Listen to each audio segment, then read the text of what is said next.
A continuación, vamos a revisar el tema de vigilancia por laboratorio en humanos, fortaleciendo la detección.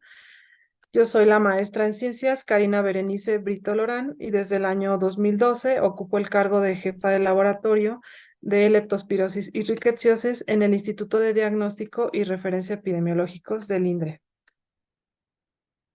Los puntos que vamos a revisar en la presentación son los siguientes. Primeramente, los métodos para el diagnóstico por laboratorios que son más utilizados actualmente, seguido de los criterios de aceptación y rechazo de las muestras que son útiles en dichos diagnósticos. Posteriormente, la plataforma de rickettsiosis, algunos puntos importantes a tomar en cuenta en dicha plataforma. Algunos datos también de la vigilancia por laboratorio que realizamos en el INDRE. Y finalmente, la red de laboratorios de diagnóstico de rickettsiosis, su estatus actual y planes a futuro. Para comenzar, los métodos para el diagnóstico por laboratorio. Las metodologías más comúnmente utilizadas son dos que vamos a revisar en la presentación. Por una parte, la técnica molecular, específicamente la reacción en cadena de la polimerasa en tiempo real o mejor conocida como qPCR. A través de esta metodología podemos hacer la detección del material genético de la bacteria. Previamente a esta detección hacemos una extracción de ácidos nucleicos, de tal manera que con esta técnica podemos detectar de manera directa la presencia de la bacteria en las muestras analizadas. Cabe mencionar que la cantidad de dicha bacteria va a disminuir posterior a la administración del tratamiento.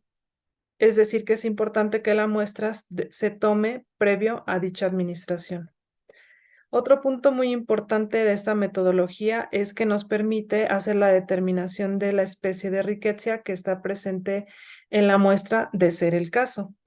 Esto es muy importante dado que cada especie es transmitida por un diferente vector, de tal manera que al conocer la especie nos puede permitir realizar medidas de prevención y control específicas para ese vector y para la enfermedad, entre otras medidas. Por otra parte, tenemos la técnica serológica, específicamente se refiere a la técnica de inmunofluorescencia indirecta o mejor conocida como IFI. Con esta técnica hay algunos puntos que se deben de tomar en cuenta.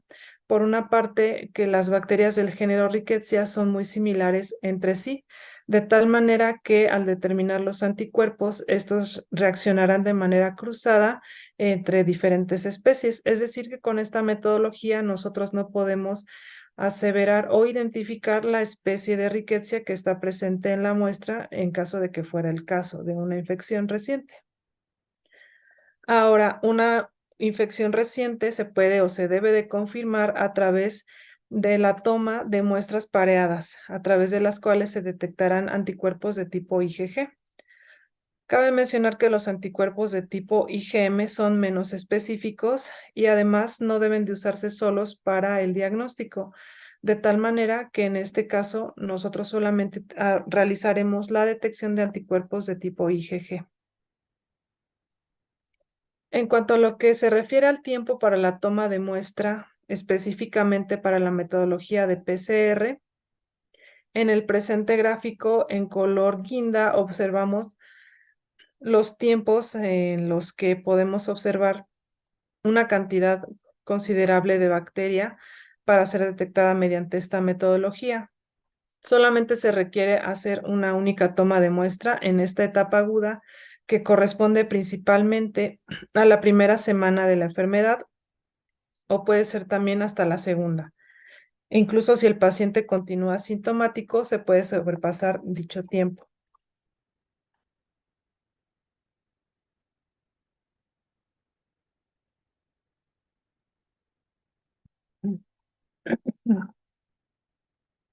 En lo que corresponde a los tiempos para toma de sueros, para la técnica de inmunofluorescencia indirecta, como observamos en el presente gráfico,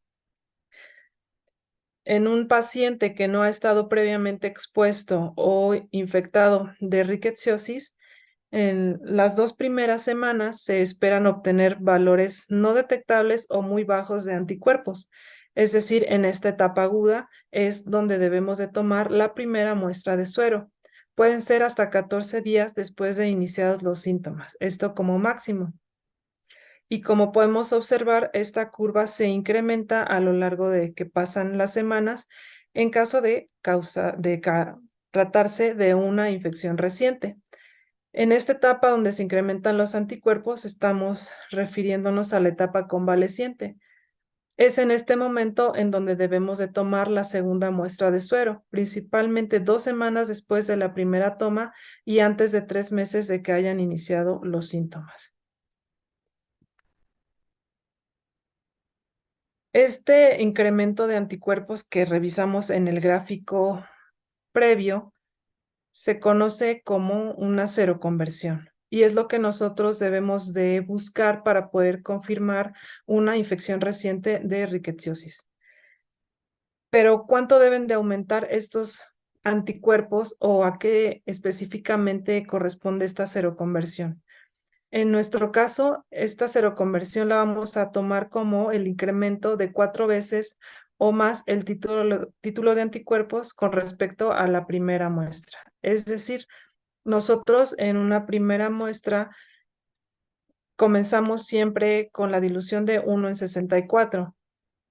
Y entonces, digamos que en esta primera muestra se obtiene este título, entonces, si multiplicamos este valor de 64 por 4, lo que estaríamos esperando encontrar en una segunda muestra para confirmarla como positiva a infección actual sería un valor de 1 en 256 y así consecutivamente.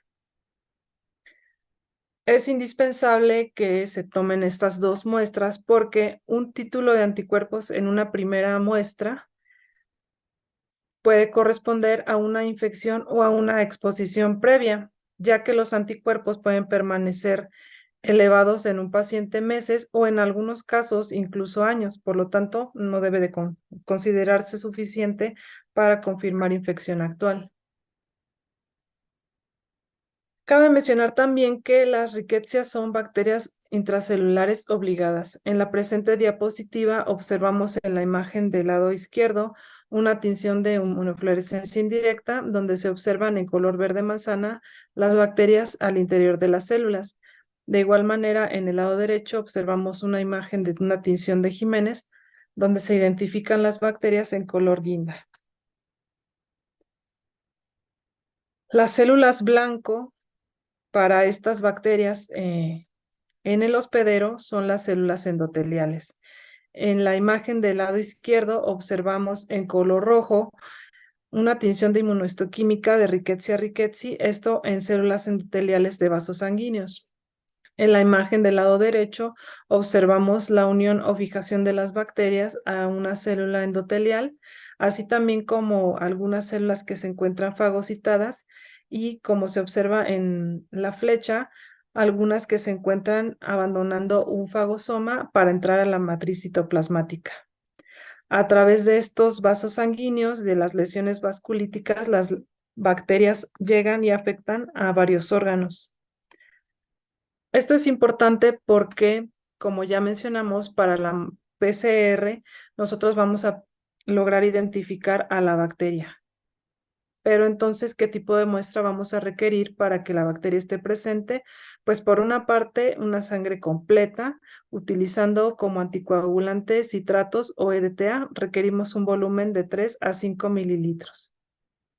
Otra muestra que también nos puede ser útil para esta metodología es en caso de que se trate de un fallecimiento, podemos analizar los órganos provenientes de necropsia, como lo pueden ser hígado, pulmón, riñón u otro órgano, en un tamaño de 3 por 3 por 1 centímetro aproximadamente. Estos deben de ser enviados en un frasco de plástico con un cierre hermético y cubiertos de solución salina fisiológica. Con lo que ya revisamos previamente de las metodologías y tiempos de toma, es como se ha armado el algoritmo que está vigente actualmente. Partimos de un caso probable de rickettsiosis que esté en etapa aguda y esperamos o se debe de tomar en este paciente de etapa aguda una muestra tanto para PCR de género como para inmunofluorescencia indirecta, una muestra de suero. Y como se encuentra el algoritmo actualmente, la indicación es que se corran o procesen a la par ambas muestras con cada una de las metodologías para implementar la posibilidad de confirmar este diagnóstico en este paciente, ya sea por una u otra metodología. En el caso de la inmunofluorescencia, pues como ya vimos, se procesa la primera muestra y posteriormente a 2 semanas, como mínimo, se solicita la segunda muestra para buscar la seroconversión. En el caso de PCR, se hace la detección de la bacteria nada más a nivel género y si es positiva, se procede a hacer la determinación de la especie. Ahora, pasemos a la parte de criterios de aceptación y de rechazo. Gran parte de la calidad de un resultado va a depender de que la información y la calidad de la muestra sea adecuada. Los criterios de aceptación los podemos clasificar de manera general en 3 tipos. En lo que corresponde a documentales, pues hablamos que debe de haber una concordancia entre la información documental que se reciba con la que esté plasmada en el contenedor primario que lleva a la muestra. Por otra parte, las muestras deben de enviarse junto con un oficio de solicitud del estudio en donde se identifique la justificación del envío, la cual puede ser diagnóstico, control de calidad, referencia o banco. Así también las muestras deben ser enviadas con el estudio epidemiológico impreso de la plataforma de ETB. En lo que corresponde a tiempos, ya revisamos previamente los tiempos en los que deben de tomarse cada una de las muestras, pero adicionalmente, pues contamos con tiempos de tránsito.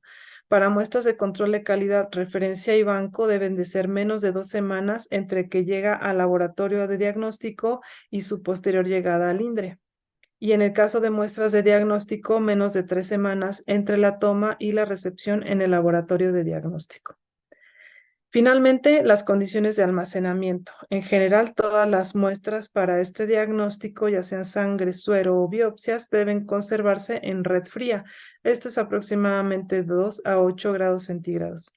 Los contenedores deben de ser de dimensiones adecuadas, de cierre hermético y no ser de vidrio.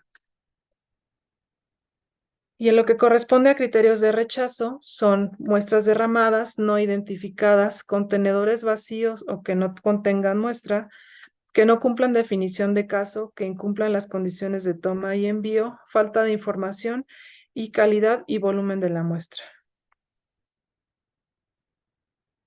Continuando con el apartado de la plataforma de rickettsiosis, desde el año 2022 nosotros contamos con una plataforma en donde deben de capturarse todos los datos de los pacientes o casos probables de rickettsiosis. De no ser así, también es un criterio de rechazo. Debe de capturarse pues toda la información que se requiera como indispensable para que se obtenga un número de folio de plataforma correspondiente al paciente. Posteriormente, en el siguiente apartado de unidad notificante se selecciona el diagnóstico probable rickettsiosis. Y en el apartado de estudio de laboratorio es indispensable que la fecha de toma sea capturada en este apartado que está en el cuadro rojo y deben de ser las fechas correspondientes a cada uno de los tipos de muestra que se haya tomado. Si se tomó un suero y una sangre, para ambos debe de capturarse esa fecha y en el apartado correspondiente, ya que de no ser así, no se puede proceder, el laboratorio no puede proceder a registrar el resto de la información como lo es la fecha de recepción y tampoco los resultados obtenidos. En caso de que sí sea capturado todo de manera correcta, se procede a hacer la captura del resultado y su título, así como la fecha de resultado en el caso de la serología. Y en el caso del PCR también se registra el resultado y el valor obtenido del PCR, así como su fecha. Posteriormente también tenemos un apartado para registrar la especie que se detectó en aquellos resultados positivos de PCR. Aquí tenemos también un apartado de resultado final, que ese no lo debemos de capturar nosotros. La plataforma ya cuenta con reglas de negocio que utiliza o se utiliza para hacer la seroconversión o detectar la seroconversión en caso de que ésta se presente. Finalmente, una vez capturados todos los resultados, se oprime el botón de actualizar. No es necesario que, en caso de que se hayan tomado muestras para PCR y suero, no es necesario que se capturen al mismo tiempo. Puede capturarse una y se da a actualizar para que ese resultado se guarde.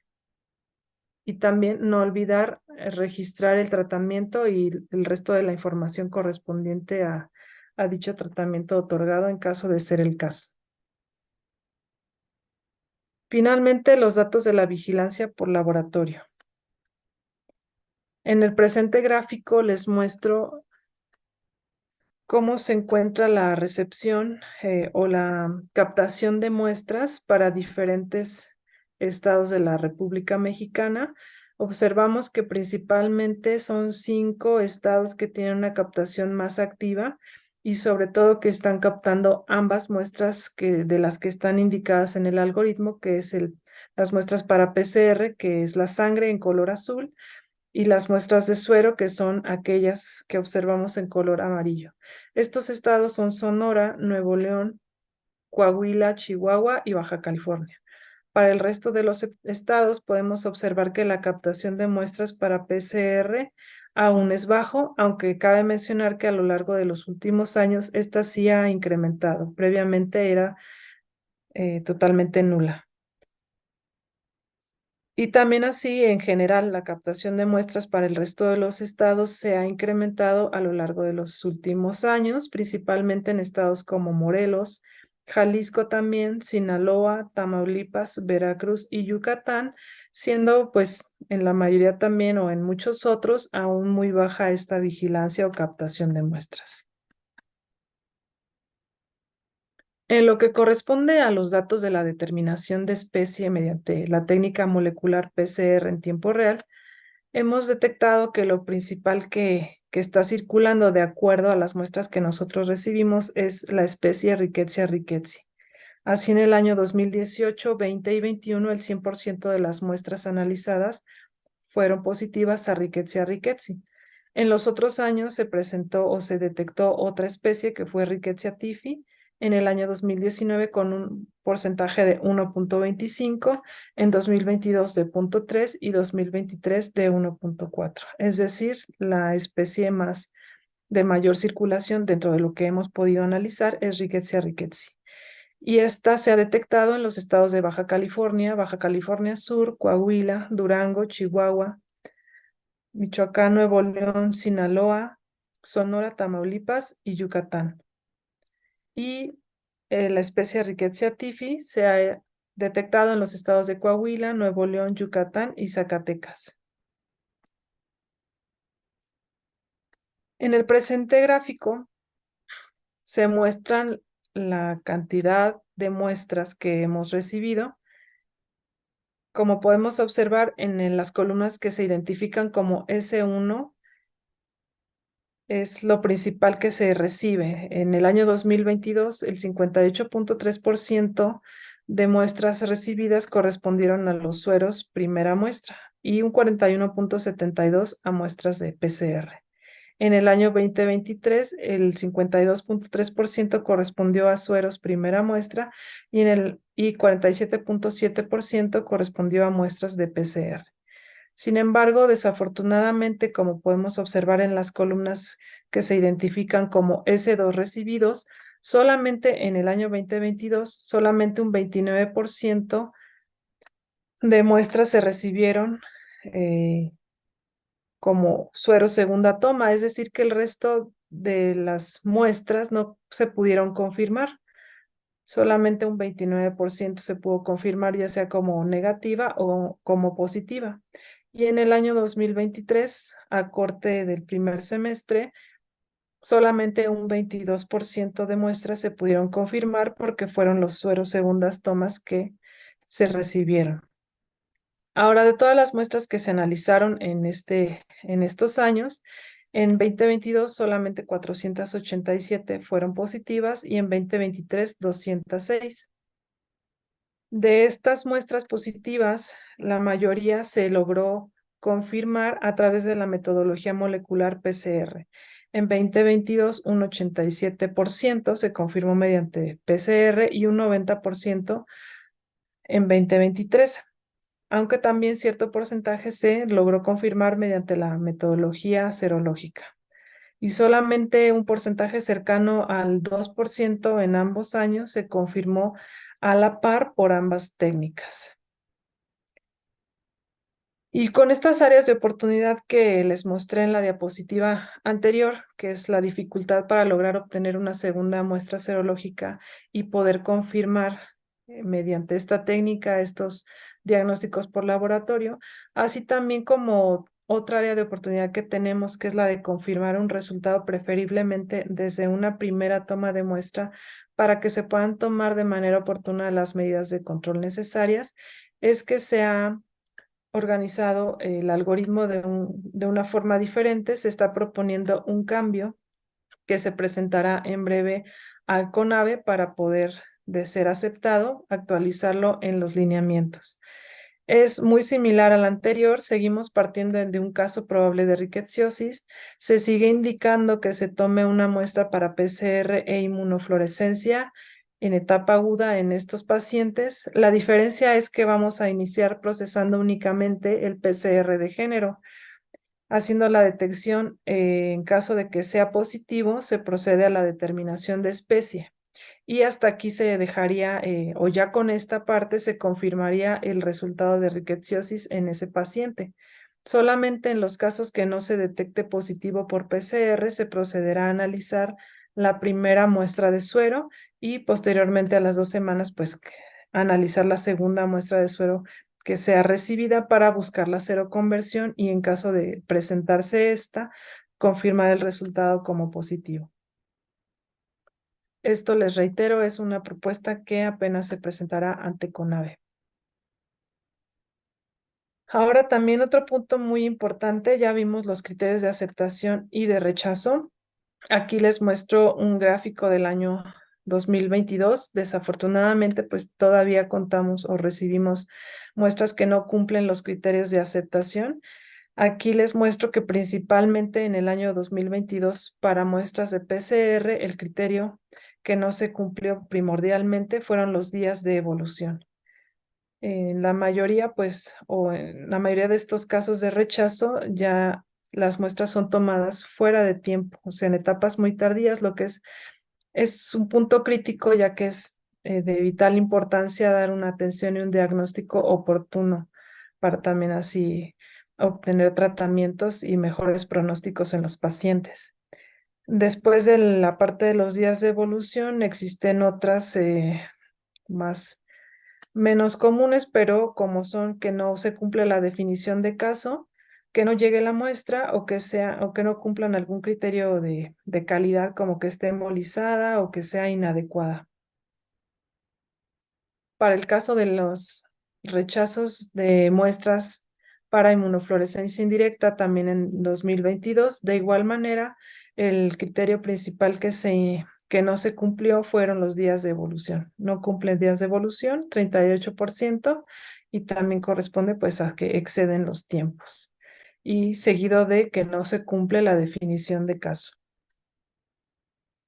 Finalmente, en lo que corresponde a la red de laboratorios de diagnóstico de rickettsiosis, el INDRE ha trabajado desde hace ya varios años en descentralizar ambas metodologías, sobre todo en aquellos estados o laboratorios estatales que tienen una vigilancia más activa, que tienen una captación de muestras mayor.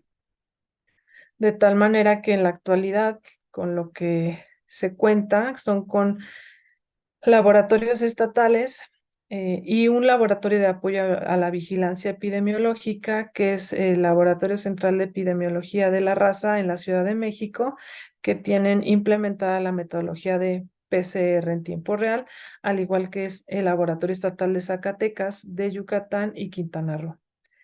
Por otra parte, los laboratorios estatales de Sinaloa y de Aguascalientes tienen implementada la metodología de inmunofluorescencia indirecta y algunos otros, como lo son los laboratorios estatales de Baja California, Sonora, Chihuahua, Nuevo León, San Luis Potosí, Guanajuato y Veracruz, tienen implementadas ambas metodologías.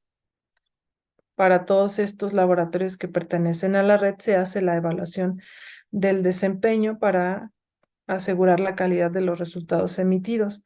Y también seguimos trabajando en esta implementación en otros laboratorios estatales, como lo es el caso del de Aguascalientes y Coahuila, que están por finalizar la implementación de la técnica molecular, y los de Chiapas y Morelos, que también están por finalizar la implementación de inmunofluorescencia indirecta.